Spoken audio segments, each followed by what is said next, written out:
Discours de Ousmane Sonko. Devant les citoyens, lors d'un rassemblement politique. Mes chers compatriotes, frères et sœurs de tous les horizons.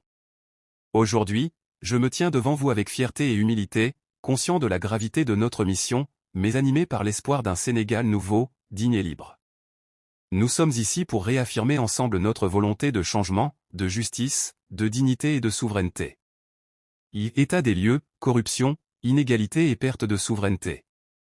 Depuis trop longtemps, notre pays souffre d'un mal profond, la corruption à grande échelle, le néocolonialisme économique et les inégalités sociales persistantes. Des milliards sont détournés, des contrats opaques sont signés, nos richesses naturelles sont exploitées au profit d'intérêts étrangers ou de réseaux locaux complices. Pendant ce temps, nos jeunes sont au chômage, nos campagnes sont abandonnées, nos services publics, santé, éducation, routes, sont en déliquescence. Nous ne pouvons plus accepter que le sort de notre peuple soit écrit par des mains étrangères ou par des élites sans vergogne. 2. Notre vision, souveraineté, justice et développement endogène. Le Sénégal que nous voulons bâtir est un Sénégal souverain politiquement, économiquement, culturellement.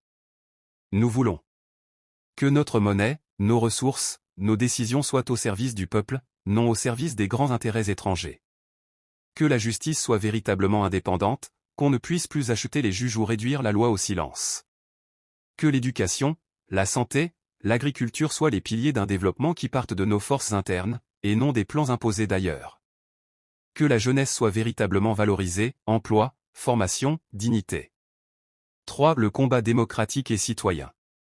La liberté politique est au cœur de notre engagement. Nous avons connu censure, intimidation, poursuites injustes. Nous avons été accusés, persécutés mais jamais vaincus dans notre conviction que le peuple est souverain. Nous appelons chacun au courage, lever la tête, exercer son droit de vote, exiger la transparence, refuser la résignation.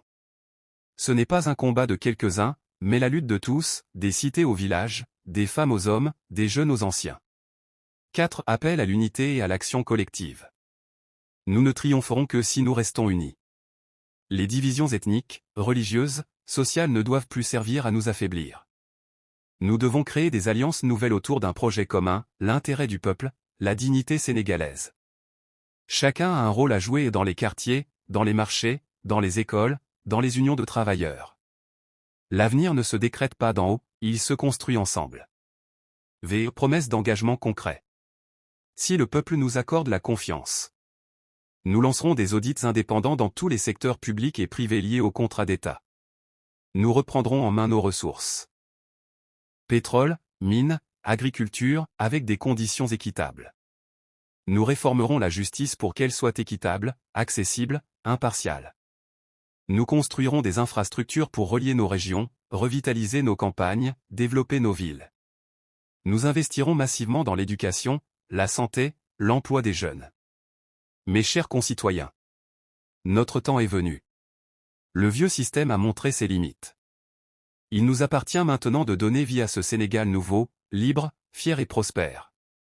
C'est un chemin exigeant, parsemé d'embûches. Mais ensemble, main dans la main, nous pouvons y arriver. Que Dieu bénisse notre peuple, que Dieu protège notre nation. À l'avant-garde du changement, marchons ensemble vers la victoire. Merci, mes frères et sœurs, merci.